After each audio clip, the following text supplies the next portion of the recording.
Good morning, good evening, guys, wherever you are in the world. So welcome to my first 2-minute knowledge bomb. So today we're going to talk about creatine. I get a lot of questions about creatine. What does it do? Do I need it? How much do I need?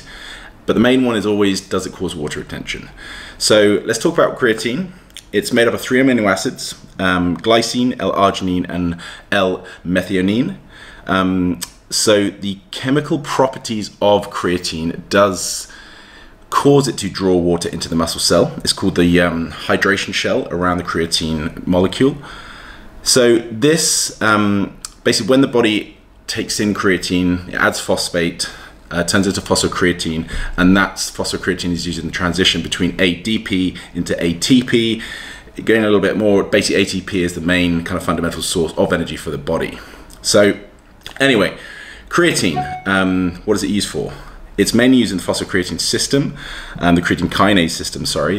So this system, energy system, is mostly used in intensive, very short bursts of exercise. For example, weightlifting, powerlifting, any kind of like fast kind of.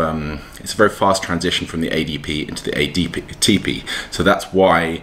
But there's only very limited stores. So does increasing creatine help? To a certain extent, yes, because creatine is creatine is utilized and used during a heavy lifting session. So if you're taking creatine pre-training, does it help? Quite possibly.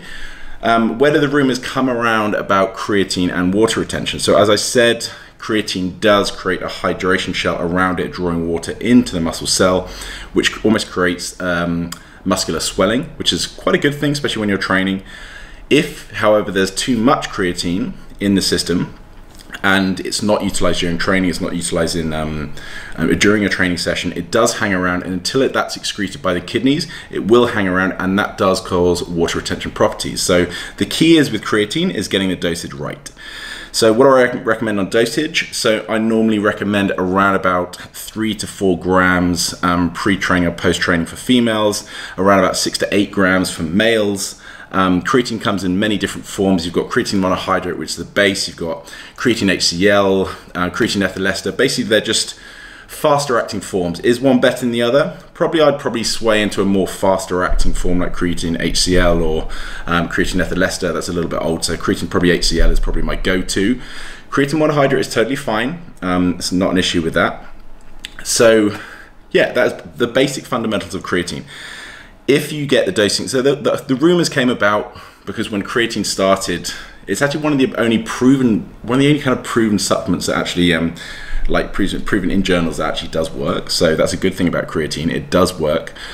It's not a direct link to protein synthesis or like muscle building. It's almost kind of in that kinetic chain. So it doesn't directly, increasing your creatine levels doesn't directly increase the hypertrophy or hyperplasia or increasing your muscle size directly, but it works in the whole kinetic chain. So increasing creatine levels and having higher creatine levels during training enables you to lift heavier, enables you to put the muscle fibers under more strain, therefore creating more sarcomere tears, therefore creating more regeneration. So in the long-acting chain, it does work, and it does help to increase in lean muscle and increase your overall strength output.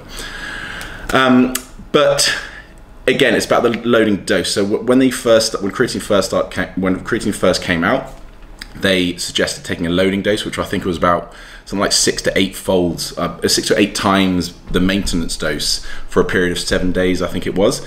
This is where I believe the whole rumors came behind creatine causing a mass water retention, because your body just doesn't need that much. It's like, for me, it's just like saying something, okay, if it works, I'm going to take loads of it because it's going to work even better. It doesn't work like that. Your body will only be able to process a certain amount per day, per session, per unit. So that's why I recommended those dosages which I previously mentioned. It is a great supplement, yes. Would you want to cut it out leading into competition? Quite possibly 2 weeks out, yes, or 1 week out. There are people, and I have done this myself, leading in to competitions to do a creatine load, because at the end of the day, if someone's in perfect mint condition, they don't suffer from normal water retention anyway. Actually utilizing water and creatine plus sodium manipulation the day of the competition actively increases to fill their muscle cells up. So fill their muscle cells up with water, with glycogen, with sodium, creating that kind of fullness. And you know, of course, their body fat's going to be very low, so there'll be no kind of extracellular water on top. So scrap that. We'll talk about that more later on. But the main factor I want to get to this is, does creatine cause water retention? No, it doesn't if you take it in the right quantities, but just make sure there's no need for a loading dose. There's no need for anything like that. Taken in the correct quantities, it's a good supplement. It's a natural supplement, and it will benefit your training. Okay, guys, I hope you got a lot from my 2 minute, I think, maybe in 3 minutes, but this is my first vlog. I'll be doing 3 of these a week. If you want me to cover a certain topic, please go onto my Instagram or my Facebook page, TB Conditioning, or my Facebook page, Total Body Conditioning. Comment on the pictures, comment on saying, I want this answered, and I will get back to you. And you never know, the next blog or the next kind of vlog, the 2 minute the 2 minute knowledge bomb, could be answering your questions. So guys, have a great day. I shall see you during the week. And for now, ciao, ciao.